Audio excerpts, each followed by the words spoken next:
This is the ZMAR Podcast. Elite Benefits of America helps small and mid-sized companies with their health insurance programs.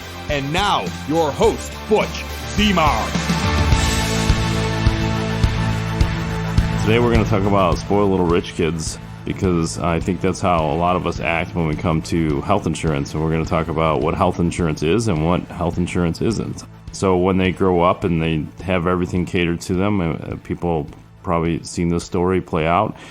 They take everything for granted. They think somebody else has a pocketbook. They can go trash a car and get a replacement. They can almost do whatever they want, and they just get a hall pass, right? And so it just keeps going. A lot of people treat health insurance similar, saying, you know, I should have this, I demand that. And it doesn't work that way. Somebody else still pays the bill. Ultimately, it's us, the patients, the people that are trying to get access to healthcare, even the ones that are demanding the healthcare and demanding that they should pay very little out of pocket.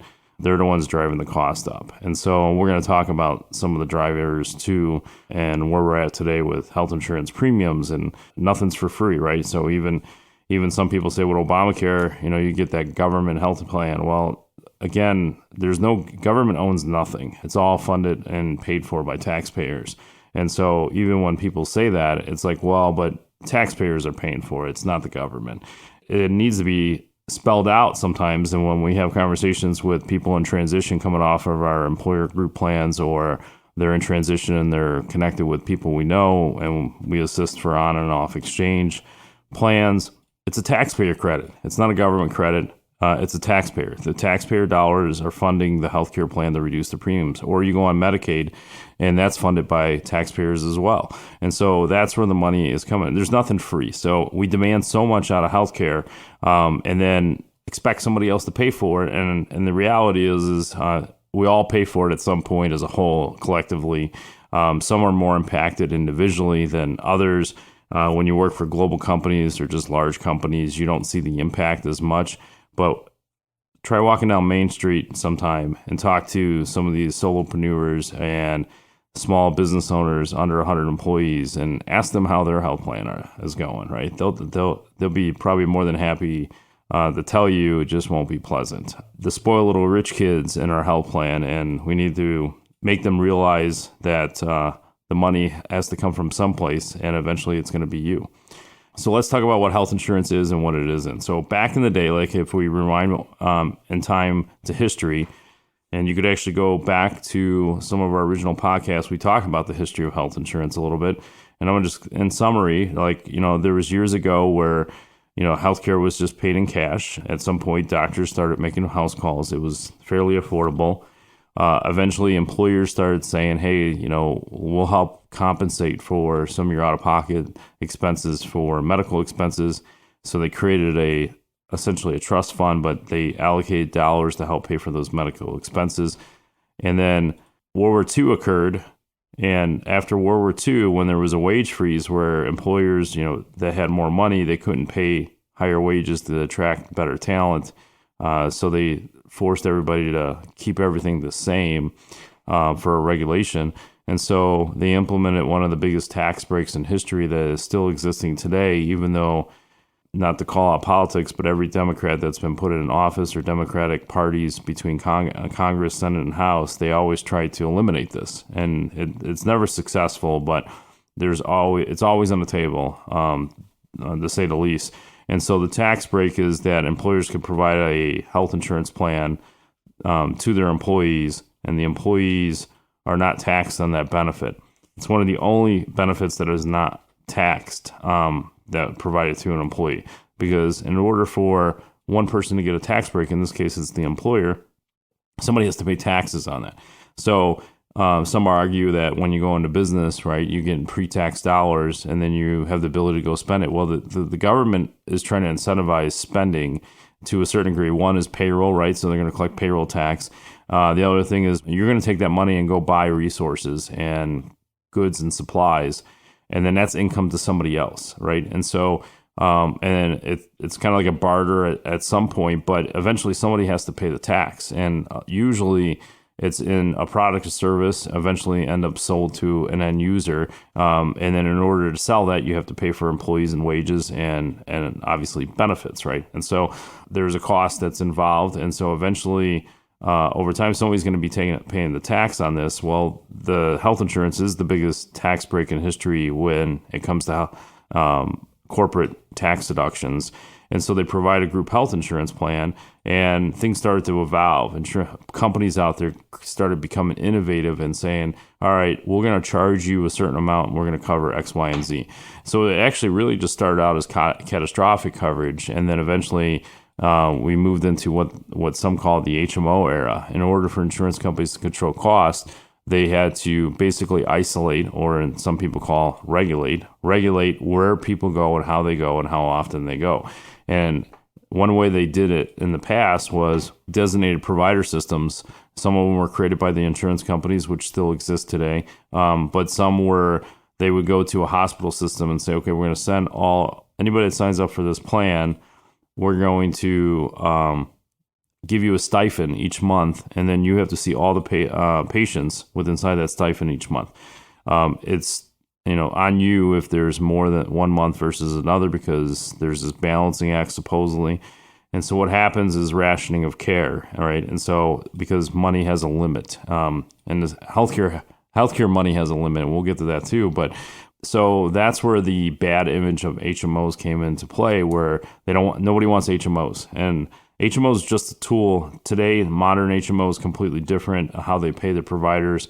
In most cases, they're actually paid as a PPO. The reimbursement rates might be different because it's an HMO versus the PPO. So in some cases, I think HMO may get higher than the paid higher at the provider level than the PPO, but I don't have evidence of that. But it's not a stipend each month to the provider group, and they have to see all these patients. It's per claim. And so it's worked out better than it was. But the reason that insurance companies really went down this path was so they can control cost. And of course, that drove up profits too at the same time. So all of a sudden, we're in this era where you have to provide access to certain providers and then control the cost. So the insurance company is dictating how much they're paying the providers. There's some negotiation for the providers.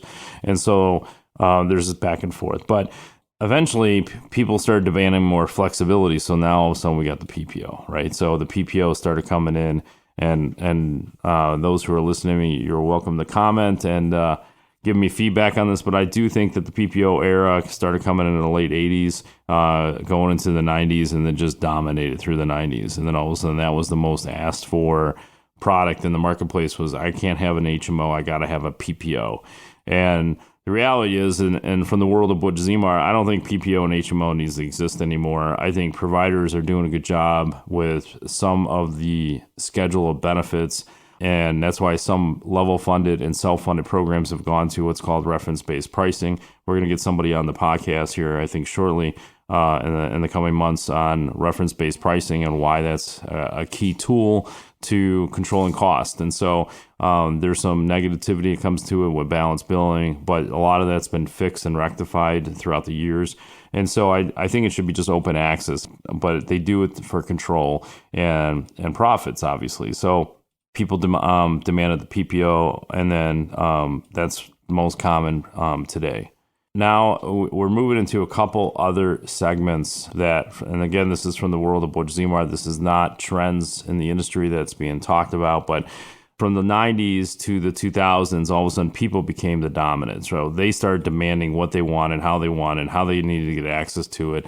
And all of a sudden from like the late 90s through 2010, healthcare just skyrocketed, and there was more usage in the marketplace. And some of it could be the baby boomers were midstream in their work career, and there was kids going on, and there's a number of things that were at play that could have contributed to that. But then there was just this demand. And again, from the world of Butch Zemar, I think now we're moving into more of a provider dominant and possibly an insurance company dominant sector where it's just driving costs. But again, regulation forced this to happen through Affordable Care Act. And so eventually it's going to all cost us money. And we're going to talk about how much it's increased over the years. But let's talk about what insurance really is. Let's take health out of the picture for a moment. It's a pool of money, right? And so insurance companies, in order to understand risk and calculate how much premiums that need to be collected, is they figure out how many people need to be in the pool at what cost, and then how much is going out, and how much is going to cover administrative cost, and then, of course, eventually they're all profits. I know people argue and say, well, that's why health insurance companies should be nonprofit. Well, there's a lot of nonprofits that make a heck of a lot more than the for-profit companies. And so just because of health insurance coming to the marketplace says, oh, no, we're a nonprofit, just means they need to spend all their money. And so executives still make multi-millions of dollars, and the list goes on. So just do your homework before you start spouting out that it should be a nonprofit. But there's profits built in a nonprofit at some degree. It's just labeled as something else. And so there's a pool of money. So they spread the risk because now you won't be able to afford your own $10,000 or $100,000 or $1 million or $10 million claim. People just cannot afford that. And so you put your money in a pool with a whole bunch of other people, and now you have, millions, tens of millions, hundreds of millions, maybe billions of dollars in this pool. And when you put a population together, eventually somebody can do math and say, okay, a certain amount of people are going to have $100 million claim, some are going to have $10 million claim, $5 million. I'm making these numbers up. I have no idea what the actual value of what gets paid out, and it goes down the list. And I do know that most of the claims, most meaning like 70, 80, 90%, are definitely under 100,000. They might actually be even lower, under 50,000. I heard at some point it was actually under $30,000 claims as majority. So even though some people panic and say it could be expensive, well, you know what?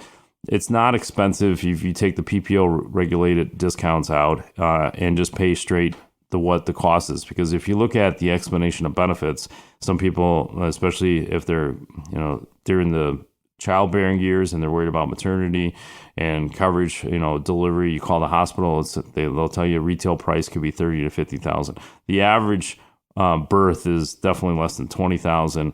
I know I had 4 kids, and I don't know how much we tipped $10,000 worth of claims. I mean, it's just for normal deliveries, complications and other things would in a different direction. Even for procedures and surgeries, my kid had a small little minor surgery on his hand that we would chip back and put into his knuckle to prevent future problems. And the gross bill was $15,000 plus some other doctor visits. So even under $20,000. By the time it was all discounted, it was under $10,000. And so I've heard even open heart surgeries being less than $50,000. So anyhow, it's just there's a perception of what cost is really out there, but there's an actual value of how much gets paid out. That's why they put a pool together, makes it easier to afford to pay those claims. They spread the risk across that base because there's more premium being put in, so they have more allocated dollars. And insurance should be just for sudden, expensive claims. That's it, right? So let's just compare other insurance programs. We've done this before on the podcast. This is a good reminder. So we talk about auto and home insurance, right? That's the most common that people will get. Not everybody has business insurance because they're not in business. So most common is auto and home. And you drive down a main street, there's probably several auto and home insurance agents. So it's just a common item. So when we look at auto insurance, it's common knowledge that they're not paying for car washes, they're not paying for tires, they're not paying for windshield wipers, they're not putting fuel in your tank, and then they're not doing tune-ups, right? It's just common knowledge. Why would we do that, right? Some people would argue and say, well, we wouldn't do that. It's our car, right? Well, it's our body, right? So why are we not taking care of our own body and doing the same thing? But homeowners insurance is not paying for power washing, AC checkup, AC replacement. They're not doing any of that. And so how preventive is good in health, right? We do preventative on cars so we don't run on a road trip with the family and we forgot to do an oil change and the engine locks up, right? So you don't want any of that. So you do preventative measures on your vehicle, and we need to do that for our health. But they always expect somebody else to pay for it. So the insurance company, especially with the Affordable Care Act, said, okay, all right, we're going to pay for it. There's like 5,000 wellness benefits that they'll pay for based on age and other criterias. And so you could get all this stuff covered. Well, I'm not a big fan of that. I get why. I think there needs to be an incentive for people to go because early prevention is always key. And so I think having access at affordable cost is definitely the one possible solution. But with auto and home insurance, you're not paying for preventative, or you're paying for preventive. You're not asking the insurance company to pay for it. When we talk about business insurance, right? So business insurance, common sense is they're not paying for wear and tear on that office door or that desk, right? They're not replacing those items. They're not paying for consultation so you could be a better business, right? So you're not going to hire a consultant and pay for it with the insurance company. And then even some legal work, some legal exceptions are covered by the commercial insurance. You got to read your policy. There's certain aspects. Usually it's involving a legal claim that's being held against you, even though preventive legal work probably would work out better, but they don't pay for any of that. And it doesn't make sense, right? The premiums are going to go up because they're paying for it, right? A lot of health insurance is prepayment benefits. Dental insurance, unless somebody else is helping you pay the bill, like if it's an employee benefit or you have buying scale. So if you're working for a global company, then sometimes the premiums can reduce naturally just because they get enough premium in the pool. But outside of that, you prepay your benefits throughout the year. So it just depends on how much work you need to get done. And on dental insurance, they cap out at $1,000 or $1,500. And that's just one example, right? So when you want doctor visits, you want wellness exams, guess what they're doing? They're just padding the premium so they can pay for it. Not everybody takes care of it. So therefore, there's more money in the pool. So they're probably not charging you full price because they know there's going to be some leftover from somebody else. But still, you're prepaying for those benefits. Let's talk about what it's not, right? Health insurance, what it's not. It's not an open credit card. Some people think that, hey, I could just, fly around and use this fancy little card with this nice logo on there and I can get access to anything I want. And that's true to a certain degree. So like we've taken advantage of it because we all do. And so sometimes you need to get access to care and sometimes they won't see you unless you have insurance. You flash that card, boom, you're in, right? So they know that they're going to get paid at some point. But some people take advantage of it and say, willy-nilly, let's just, use the insurance. So that's why these big corporations are providing rich benefits, or you have enough money, you want to buy lower deductibles. And then it provides you an incentive to actually use the insurance. So when it goes to auto insurance, our office does not technically sell it like it's a different division, different product. And so, but some people are like, well, I want the $250 deductible. Well, if you had a $250 deductible on auto insurance, you would have a financial incentive to actually get repairs done that probably don't need to be done. Everything's super expensive. I would have probably a $10,000 deductible if it was available, just because I'm probably not going to get it fixed unless it's that expensive. And of course, that's financially coming out of pocket. And of course, I'm exaggerating a little bit. I probably wouldn't have a $10,000 deductible because financially it just wouldn't make sense. But it does not make financial sense to have a $250 deductible. But these insurance companies design their products that there's not much of a price difference between like a $500, $1,000, or $1,000 and a $1,500 deductible. And so because they know that you're going to have a financial incentive to make a claim anyways. And so they just charge enough for it because they want a certain minimum premium. So they have to figure out a way actuarially to do it. So having a lower deductible just produces more incentive to use the healthcare plan, and because it's like an open credit card. And some people say, well, who cares, right? I'm not the one writing the checks, right? Well, in the short term, that may be true, right? And originally with good intentions, that may make sense because you're like, well, I'm not really sure what's going on. My doctor doesn't know. I'm just going to start doing some of these tests and rack them up, so to speak, because we don't know where we're at. And that's fine, right? Like when you're really trying to figure out what's going on. But some people go out there and say, well, willy-nilly, and they just go do a bunch of stuff. But let's talk about who's really paying for that, right? So according to the Heritage Foundation, from 2013 to 2019, so during that, 6-year period, so Affordable Care Act kicked in 2014, it's still existing today, but all the way up through 2019 was the data that I was able to find as of right now was 129% increase in premiums. So it's more than doubled. But I know from personal experience from 2020 to 2023, it's gone up about 10 to 12% a year on average, sometimes more, sometimes a little less. So you're talking about a huge increase. So if we were to go back to 2013, and if you were paying individually $6,000 a year for premiums, and that's high at that moment, but some group plans were roughly $6,000, $7,000 a year, and from 2013 to now, you're talking about the same policy, probably lesser benefits, is now $9,000. And then a family plan that was $20,000 in 2013 is now paying $30,000 a year. That's a huge impact. And some people say, well, I get it through my employer. Who cares, right?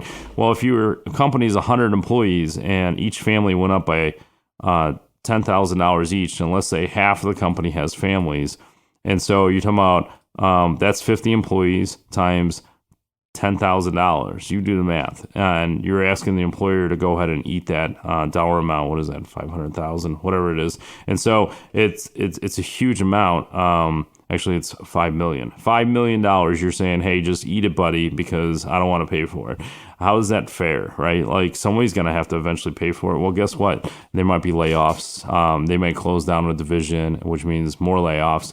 You may not get the pay increase this year because your health insurance premiums just went up by $10,000. And so you're not going to get any raise because they're eating it with healthcare benefits. And some people say, well, that's just corporate greed and whatever. I'm telling you, the biggest line item on any business, aside from taxes and maybe salaries, is health insurance, right? And so it is the biggest issue for any employer out there. I don't care, small or large, it's a big issue. And then you're just basically saying, you know what, just you pay for it, I don't want it, right? Well, it's just not fair, right? Eventually it's going to cost you one thing. It could cost you your job, which means you're out of money. So there's companies that are going out of business right now because of it. They can't control the cost. Regulation drives the cost. So there's a lot of regulation in the Affordable Care Act that drove the cost up. Demand went up in the last 10 years. And so because people were like, oh, I could get access to healthcare. So some people that were uninsured are now insured. That's true. But the Affordable Care Act definitely canceled more than it ever claimed to be canceled. And so a ton of policyholders actually got their policy actually canceled due to Obamacare. And that's a fact. But and then in return, because as long as the doctor had tied a procedure to a medically necessary code, usually in most cases it was covered. Yes, the insurance company is still screening for things, right? So the exception would be is fraud, right? So there's certain codes that they know just don't exist or shouldn't be existing in part of something else. So they're trying to prevent fraud. The other thing would be alternatives. We got one employer group right now. We have one of the employees, even Mayo Clinic's getting a denial because they think that there should be alternative procedures done first. And that's just healthcare trying to manage it. If it was your pocketbook and you had unlimited funds, though, to a certain degree, there's a cap at some point. So you wouldn't just shell out money willy-nilly, and that's my favorite term of the day, but you wouldn't just keep shelling out money just to keep paying for these claims. At some point, you're going to say, well, hold the phone, right? Like what can we do to help control the costs? So some of these alternative treatments will actually work out better and cheaper for everybody, but they may not. And there's a lot of people that will argue that they won't, but that's just their mindset, right? If there's a way that they could do it differently or better, then that's their mindset. You might be able to convince them otherwise, but that's where appeals come in. If you own a business, Elite Benefits of America wants to remind you that health insurance open enrollments are either happening now or coming very quickly. And this is the time to review and implement a healthcare plan to make or keep you as the employer of choice. Deadlines for open enrollment range between November 1st and January 1st. Get ahead of the curve. The Small Business Special Enrollment Period, part of the Affordable Care Act, now allows employers with 49 employees and under to offer health benefits without contributing a dime to the employee plan. Help your employees save money on taxes with health insurance they're already paying for with their hard-earned dollars. Butch Zimar from Elite Benefits of America wants you to reach out to him today. Visit elitebenefits.net or call 708-535-3006. Some people say, since I'm paying more for my health insurance premiums, I'm going to go ahead and use it more, right? But that's just going to increase utilization, which in turn increases the cost. Some people say COVID increased it. I think it's a moot point. There's a lot of people that backed off on claims during 2020 and 2021. And then, of course, we had COVID claims. I don't think it was that big of an impact. And from what I've read, there were spikes in certain areas, and some were expensive. And some of the articles portray that COVID was the most expensive thing that year. Well, it was probably the only thing that year. And so then we have part of the Affordable Care Act is the medical loss ratio. So we talked about this before, but like in most cases on individual private plans and small to mid-sized companies, it's the 80-20 rule. So 80% of the premiums had to be escrowed for claims. And then 20% were allotted for administration and profit. And so larger groups are a little bit different than smaller groups, but I'm just using 80-20 because people could relate to 80-20. And if they escrowed more than 80%, they were supposed to give a refund back to them. But if they used more than the 80%, so the opposite. So if they allocated more funds, they have to give it back. And if they didn't have enough, then they don't have to give a refund. That's what the medical loss ratio. The original reason for it is Congress thought the insurance company was ripping people off. So they decided to smack them on the wrist and say, if you took too much money, you got to give it back. And it didn't amount to a whole lot. The average premium refund for a family in the beginning, because they were on different margins, was like $200 for the whole year. So you think about it, $20 a month or so was more, they charged too much, right? And was it worth the administrative cost? I don't know. But what it did is it created an incentive to spend. In order to increase my 20%, I got to increase the 80% because that's the regulated part. And so, I just need to increase my expenses. Therefore, I can increase my 20% side. So now all of a sudden cost is driving up, right? So now they become more purposeful about spending. Providers know this and they take advantage of it. Insurance companies want to profit more, so therefore they're going to go and increase this. And even the nonprofits out there, they want to increase this too because they got more executives to pay for, so they could zero out those funds, so they become nonprofit. And so how is that fair? And who's going to end up paying for that, right? But how should it be, right? I always say from the world of Butch Zemar, because my opinion may only matter to certain people. It may not work for everybody, especially because a lot of people either feel that health insurance should pay for all this. And then the flip side is some people are not in a position to do this, and that's fairly, that's acceptable, obviously, because not everybody can do what you think should happen, and obviously it's a reality. When you get to that point, you can make better decisions. But what health insurance should be, so I think it should be compared to every other product. We need to stop demanding access to coverage paid before by somebody else for little things. We should just pay cash for it all, right? And I think that will drive costs down, but we can't do it one and two. Like I'm doing that personally because to me it makes sense. I have more control of the dollars. I can negotiate better as the provider.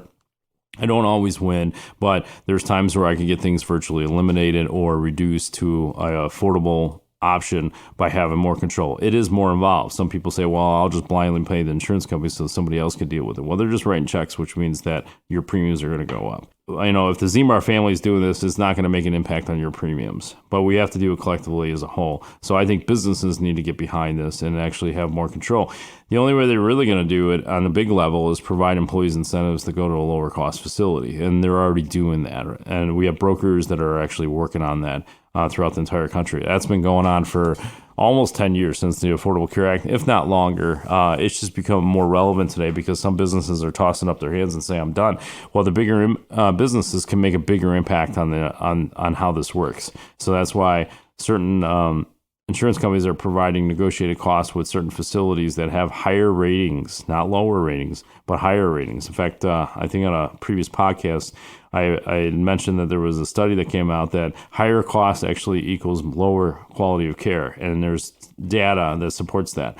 And so it's just contradicting to what we originally think. But on a cash basis, I think it would drive costs down. Like auto insurance, you're paying for your own oil changes. Well, go do your own wellness exam, right? There's got to be more clinics that are going to be popping up to provide you access to wellness benefits so you can get these things taken care of before things actually blow up out of control, and it would be affordable.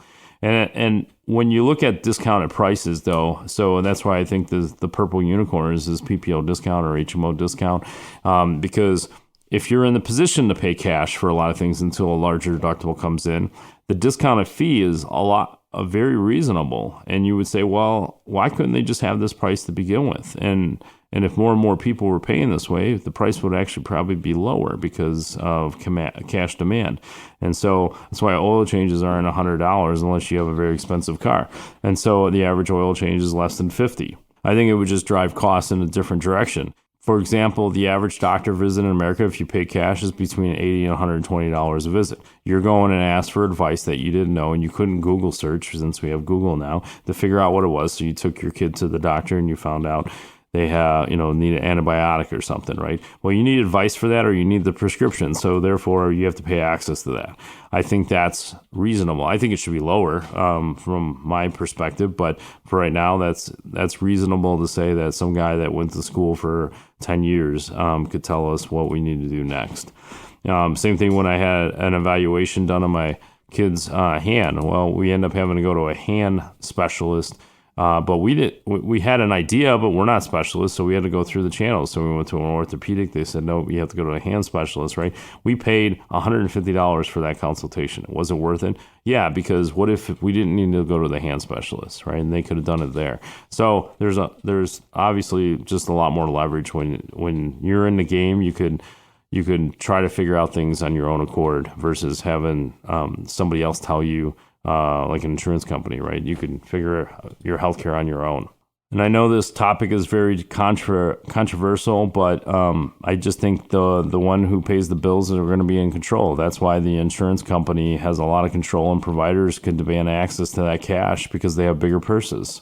And people believe that why should they have to pay for it if somebody else is, or why should we care, right? They don't have any incentive to fix it, right? We can't do it individually. We have to do it as a whole. But more and more people that are listening to this podcast and trying to do the right thing out there, and other insurance brokers, people I rub elbows with every single day, they're out there trying to do the right thing as well. And so we need to reduce regulations for sure, because Affordable Care Act did that. They added more regulation to it.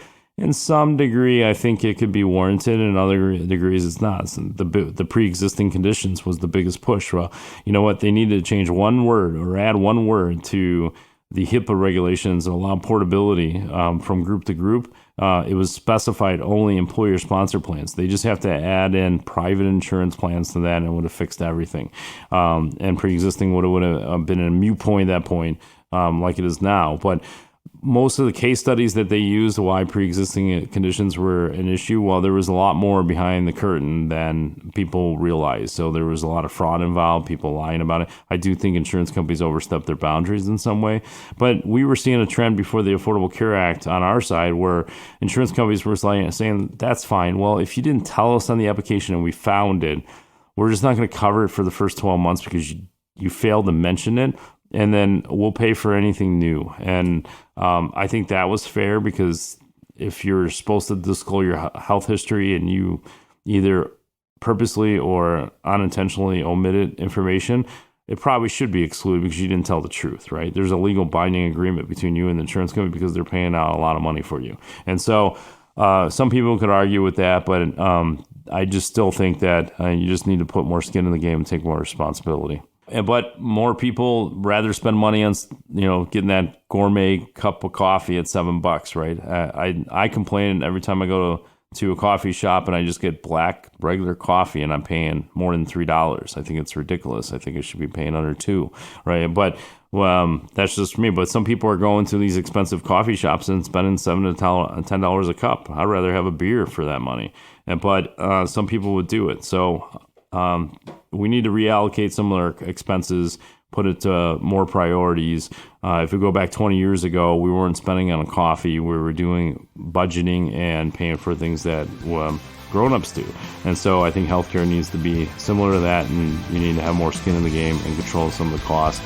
And now that you know what health insurance should be, maybe you'll have better outcomes with your healthcare.